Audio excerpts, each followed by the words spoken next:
अस्सलाम वालेकुम। मुझे कहते हैं नाज़ो। मैं यूएई में रहती हूँ। मेरे 2 बच्चे हैं, एक मेरा हस्बैंड है।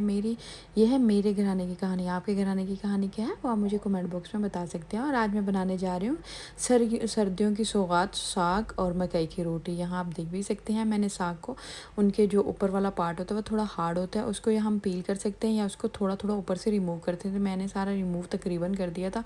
सॉफ्ट रहेगा, जल्दी भी बनेगा। और जो वो ऊपर वाला पार्ट होता है ना वो थोड़ा हार्ड होता है, खाने में भी मुंह में भी आ सकता है, इसलिए मैंने उसको ऊपर ऊपर से ना जो हार्ड था वो थोड़ा सा रिमूव कर दिया। फिर मैंने इसको बारीक बारीक, साग को ज़रूर बारीक ही काटना है, बारीक बारीक काट लिया। और सबसे बड़ी बात, इसको बहुत अच्छे तरीके से धोना है। मैंने इसको 3-4 मरतबा बड़ी बकेट में धोया है, ठीक है। वो तो मैंने आपको नहीं दिखाया, वो मैंने 3-4 दफ़ा इसको बड़ी बकेट में धोया क्योंकि रेत बहुत ज़्यादा होती है इसमें ना। उसके बाद मैंने इसको पैन लिया है, उसके अंदर पानी डाल दिया है। पानी के साथ मैंने इसको साग को डाल दिया है, पालक को भी डाल दिया है। अभी ये जो है मैंने इसके अंदर ग्रीन मिर्चें, लहसुन, अदरक, नमक, ये सारी चीज़ें मैंने इसके अंदर ऐड कर दी है, ठीक है।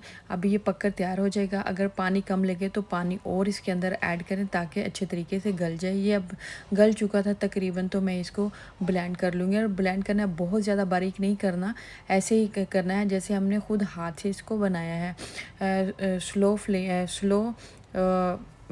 स्लो स्पीड पे ना इसको ग्राइंड करना है। अच्छा, ये ग्राइंड हो चुका था। अभी मैंने दोबारा से इसमें थोड़ा सा पानी ऐड किया, ये थिक हो चुका था। और आटा ऐड किया है, चाहे तो आप मकई का आटा ऐड कर लें, चाहे गंदम का आटा। मैंने गंदम का आटा ऐड किया है और इसको अच्छे तरीके से हिलाना है ताकि इसके अंदर लम्स यानी गुठलियाँ ना बने, क्योंकि वो बहुत ही बुरा लगेगा, खाने में टेस्ट भी अच्छा नहीं आएगा, ठीक है।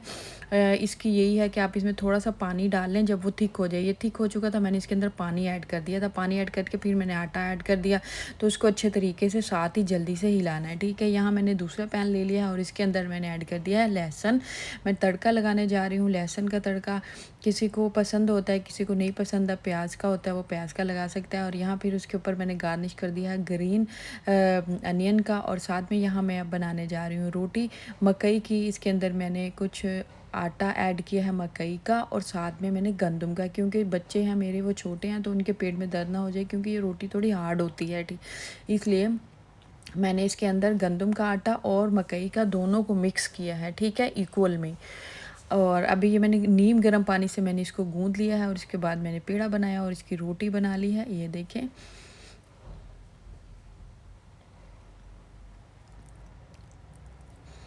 अभी मैं इसको सेक लूँगी और इसके ऊपर लगाऊंगी बटर। आई होप कि आपको ये मेरी रेसिपी पसंद आएगी। अगर पसंद आए तो लाइक कीजिए, शेयर कीजिए।